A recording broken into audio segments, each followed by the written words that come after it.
इनको एक एक अलग तरह के चेहरे की जरूरत थी, प्लस जेएमएम को भी कमजोर करना था राजनीतिक रूप से। उसमें चंपई सोरेन का जो है बीजेपी ज्वाइन करना बहुत महत्वपूर्ण दिखता है। देखिए, जेएमएम ने कोशिश की है कि तुरंत उनकी जगह जो है एक रामदास सोरेन वो भी वेटरन लीडर है, उनको उनकी जगह कैबिनेट में जगह दे दी है। 81 असेंबली सीट्स में बीजेपी 30 के आसपास इस समय उनके पास नंबर है। और हम लोग अगर ध्यान दें तो जो 14 लोकसभा सीट्स हैं वहाँ पे 14 में से तकरीबन 8 सीट्स बीजेपी जीती है और एक उसका अलायंस पार्टनर एजेएसयू जीता है। नमस्कार, पोलपंच में आपका फिर से स्वागत है। मैं आपके साथ हूं नरेश कोश्यारी। झारखंड के पूर्व मुख्यमंत्री चंपई सोरेन भारतीय जनता पार्टी में शामिल हो गए हैं। उसके बाद से अब झारखंड की जो पॉलिटिक्स है वो कितनी प्रभावित होगी, इस पर आज बात करेंगे। और साथ ही चंपई सोरेन को भाजपा में लाने में शिवराज सिंह चौहान और हेमंत बिस्वा शर्मा की क्या भूमिका रही है, इस पर भी बात करेंगे। और बात करने के लिए मेरे साथ अरुण चौबे सर हैं, संपादक हैं इंडिया.com के। सबसे पहले बात करते हैं सर कि झारखंड की राजनीति पर, झारखंड में विधानसभा चुनाव होने वाले हैं, झारखंड की राजनीति पर इसका क्या असर पड़ने वाला है? देखिए नरेश, झारखंड की राजनीति पे असर तो पड़ेगा जी, क्योंकि आपने देखा होगा कि झारखंड जो है ट्राइबल डोमिनेटेड स्टेट है। वहाँ 5 एसटी सीट्स हैं, शेड्यूल ट्राइब सीट्स हैं, और एक शेड्यूल कास्ट की सीट है। तो शेड्यूल ट्राइब डोमिनेटेड सीट है, तो वहाँ पर इनके बीजेपी के पास में देखा जाए तो शुरुआत जब राज्य बना 2000 में, तो उस समय जो है बाबूलाल मरांडी हुए जी। तो बाबूलाल मरांडी हुए, उसके बाद अर्जुन मुंडा हुए। तो 2 ट्राइबल लीडर्स वहाँ पर हो चुके हैं उनके, जो कि चीफ मिनिस्टर रह चुके हैं। लेकिन इसके बावजूद भी जो इस बार का लोकसभा इलेक्शन हो या फिर जो 2019 का जो इन लोगों ने जो असेंबली इलेक्शन लड़ा था, उसमें जो बीजेपी रह जा रही है तकरीबन जो है अब फिर से जो है सत्ता में आने के लिए उससे दूर रह जा रही है। उन कोशिशों में जो है इन लोगों को जो है ट्राइबल पॉपुलेशन में एक और पैठ की जरूरत थी, क्योंकि जो पुराने जो ट्राइबल लीडर्स हैं, जो बाबूलाल मरांडी और अर्जुन मुंडा की बात कही मैंने, तो उन लोगों का करिश्मा, आप यूं कहें कि जो ट्राइबल पॉपुलेशन में करिश्मा था वो शिफ्ट हो चुका है। वो झारखंड मुक्ति मोर्चा के पास चला गया था शायद, जैसा कि रिपोर्ट्स आ रही हैं, जिस तरह की राजनीतिक परिस्थितियां बनी हैं। तो ट्राइबल पॉपुलेशन में उस लीडरशिप को और जहाँ से ये आते हैं चंपई सोरेन साहब, कोल्हान रीजन कहलाता है। कोल्हान रीजन में ये जो एसटी डोमिनेटेड एरिया है, तो उस रीजन को एक तरह से वहाँ के ऐसे फेस को, जो कि वहाँ झारखंड मुक्ति मोर्चा के साथ में आंदोलन के दौरान से शिबू सोरेन के साथ में वो कंधे से कंधा मिला के लड़ते रहे। तो ट्राइबल वो कहते हैं ना कि जमीन से जुड़ा हुआ ट्राइबल लीडर, उनकी वो अपनी छवि है, ईमानदार छवि है। तो ऐसी स्थिति में इनको जो है चंपई सोरेन के आने से, क्योंकि आपने देखा होगा कि जो हेमंत सोरेन है, जब वो अभी मुकदमे में अरेस्ट हुए और उसके बाद कोर्ट से, सुप्रीम कोर्ट के उसके बाद छूटे हैं, तो उसके बाद उन्होंने जो है एक तरह से देखा जाए तो नारा दिया कि साहब वो लोकसभा इलेक्शन के भी दरमियान हो कि जो ट्राइबल सेगमेंट है, आदिवासी वर्ग है, उसके साथ जो है बीजेपी धोखा कर रही है। और वो आपने रिजर्वेशन वाला भी देखा था, जिसको कि इंडिया ब्लॉक ने जो है कि बीजेपी आएगी तो आरक्षण समाप्त कर देगी, तो शेड्यूल ट्राइब का आरक्षण समाप्त कर देगी।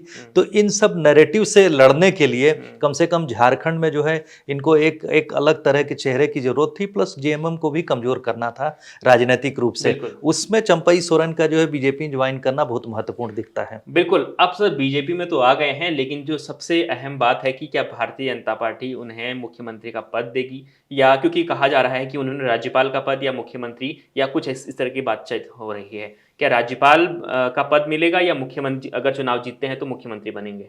देखिए, ये कहा नहीं जा सकता है, क्योंकि ये तो फिर जब पार्टी आती है तो पार्टी में कोई नेता आता है तो उसको इस तरह का जो एक्सट्रीम वायदा करके नहीं लाया जाता है राजनीति में। उसके बाद अभी उनका जो कहते हैं ना कि उनकी तो जांच होनी जरूरी है। जांच मेरे कहने का मतलब कि जो जिस पॉलिटिकल उसके साथ प्रोमिसेस के साथ में वो आ रहे हैं, वो प्रोमिसेस पूरे होंगे कि नहीं। और उसके बाद आप देखेंगे कि बाबूलाल मरांडी भी इसके पहले, लोकसभा के पहले ही उन्होंने बीजेपी ज्वाइन किया था कुछ दिन पहले। तो बाबूलाल मरांडी की बड़ी ईमानदार छवि है, उनकी भी छवि रही है झारखंड की राजनीति में। पहले बीजेपी के ट्राइबल चीफ मिनिस्टर भी हुए थे, और उस समय कहा जाता है कि उनकी ईमानदार छवि थी, बिल्कुल एडमिनिस्ट्रेशन पारदर्शी तरीके से चल रहा था, लेकिन पॉलिटिकल कंपल्सन में उनको हटाया गया। बहुत सारे कारण हो सकते हैं, फैक्शंस भी थे उस समय बीजेपी में, अभी भी फैक्शन है बीजेपी की राजनीति में वहाँ पर।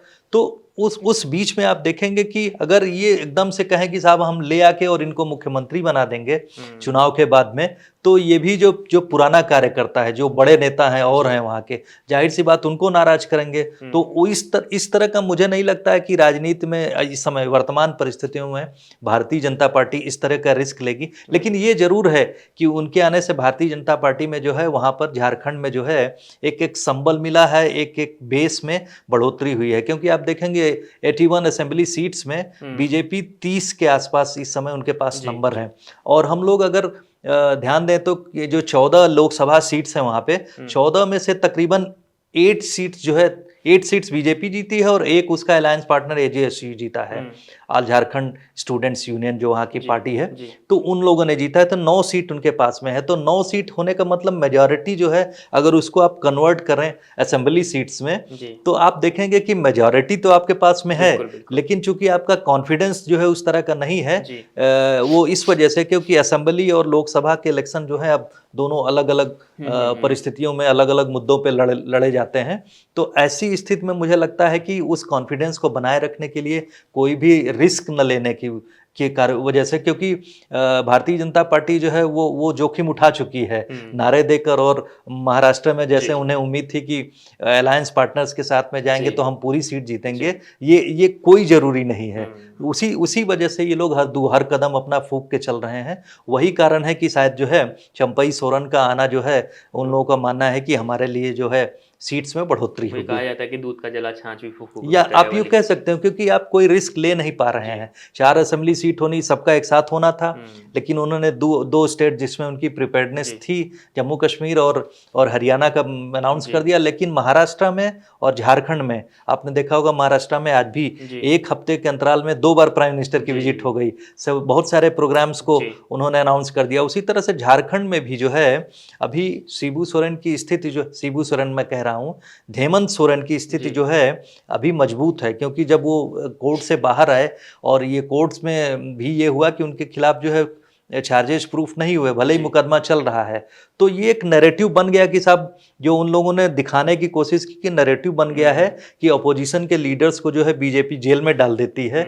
ईडी से रेड करवा देती है, सीबीआई से। तो ये नैरेटिव जो है जनता के बीच में पर्कुलेट हो रहा है, उनके जनमानस में जा रहा है। तो उन सब चैलेंजेस को देखते हुए आपको जो है आपको पॉपुलर लीडर्स की जरूरत है, जो धरातल पे जाके जो है आपका प्रोपोगेट कर सकें आपके प्रोग्राम्स को। इन सब के भी सबसे महत्वपूर्ण सवाल ये है कि हमने देखा कि जब भी चंपई सोरेन को भाजपा में लाने की बात हो रही थी, तो उसमें शिवराज सिंह चौहान और हेमंत बिस्वा शर्मा, ये 2 लोग थे सबसे ज्यादा हाईलाइट थे। जितने भी मुलाकातें हो रही थी, जब गृह मंत्री से उनको मिलाया गया था तब भी वो लोग थे, और शपथ ग्रहण जब उनको शपथ दिलाई गई तब भी इन दोनों ने शपथ दिलाई।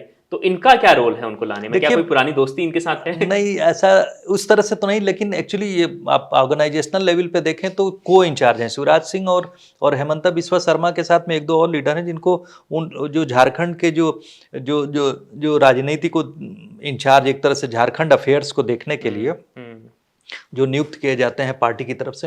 हेमंत बिस्वा भी पार्टी के को इंचार्ज हैं और शिवराज सिंह की भी जिम्मेवारी वहाँ की है।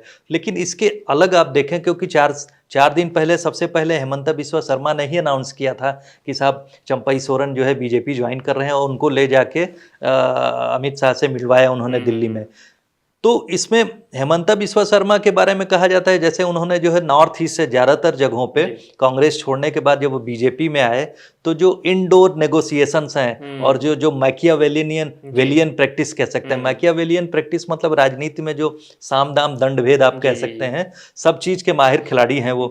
और उन्होंने एक तरह से जो है जो जिस तरह से वो आगे बढ़ते हैं राजनीतिक नेगोशिएशन, पॉलिटिकल नेगोशिएशन में, उसमें उन्होंने अपने को प्रूफ किया है। कांग्रेस के डीके शिव कुमार है। हाँ, कम से कम सदर्न स्टेट्स में वो इस समय उस तरह के नेता हैं। उसी तरह से नॉर्थ ईस्ट, वेस्ट बंगाल और जो ईस्ट के उड़ीसा और झारखंड, इन सब जगहों पर जो है लीडर्स के साथ में, और आपने देखा होगा कि असम जो है इस वजह से हेमंत बिस्वा शर्मा की उन सब रीजन्स में जो है बीजेपी के बड़े नेताओं में एक अलग तरह की छवि बन गई है। बिल्कुल सर, अब हमें देखना होगा कि जैसे ही झारखंड में चुनाव का ऐलान होता है, तो चंपई सोरेन तो है नहीं, और चंपई सोरेन के जाने के बाद हेमंत सोरेन यानी जेएमएम को कितना नुकसान हो सकता है? देखिए, जेएमएम ने कोशिश की है कि तुरंत उनकी जगह जो है एक रामदास सोरेन रामदास सोरेन वो भी वेटरन लीडर है, उनको उनकी जगह कैबिनेट में जगह दे दी है।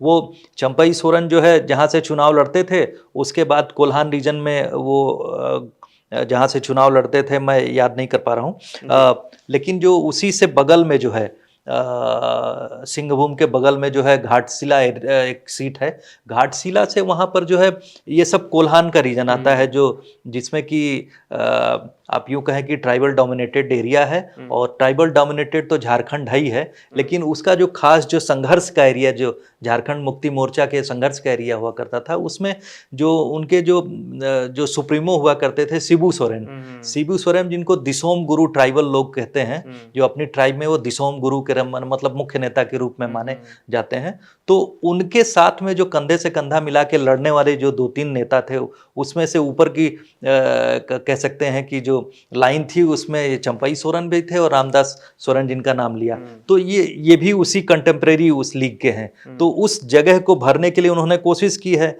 वहाँ से लड़ाने के लिए कि घाटशिला के को एमएलए हैं और कंटेम्प्रेरी है, तो उनको तुरंत वो सीट दे दी गई है। तो जेएमएम अपनी कोशिश कर रहा है, लेकिन आपने जेएमएम के साथ में देखा होगा कि लोकसभा इलेक्शन के टाइम में हेमंत सोरेन के बड़े भाई जो जिनकी डेथ हो गई, उनकी पत्नी ने भी जो है बीजेपी ज्वाइन कर ली थी। तो घर में ही इस समय लग रहा है कि जैसे टसल चल रही है, पावर स्ट्रगल चल रहा है, ये इन्हीं सब बातों से दिखाई पड़ता है। और प्लस फरवरी में ही आप देखेंगे कि फरवरी में ही तो इनको चीफ मिनिस्टर बनाया गया था चंपई सोरेन को, और उसके आने के तुरंत जो है 1 महीना नहीं बीता और उसके बाद में इन्होंने जो है एक तरह से विद्रोही हो गए, ये इनको बुरी लग गई कुछ बातें। तो झारखंड मुक्ति मोर्चा में भी अच्छा नहीं चल रहा है, भले ही वो इंडिया ब्लॉक का हिस्सा है। इंडिया ब्लॉक में कांग्रेस पार्टी के जो है 17 एमएलए हैं वहां पर, और जेएमएम के 25 एमएलए हैं। इसके बाद में जो उस अलायंस में आप देखेंगे सीपीआई एमएलएल का जो एक नेता है और प्लस आरजेडी का एक नेता है, तो ये सब मिल के मजबूत हैं। लेकिन ऐसा ये नहीं कह सकते हैं कि जो है आप चूंकि सत्ता में रहते हैं तो आपके खिलाफ बहुत सारी चीजें, एंटी इनकम्बेंसी भी एक फैक्टर होता है, लोगों की नाराजगी हुई होती है। तो उन सब कारणों को देखते हुए आप कहेंगे कि जेएमएम के लिए भी चैलेंज होगा। बिल्कुल सर। तो देखिए बहुत सारे कारण है।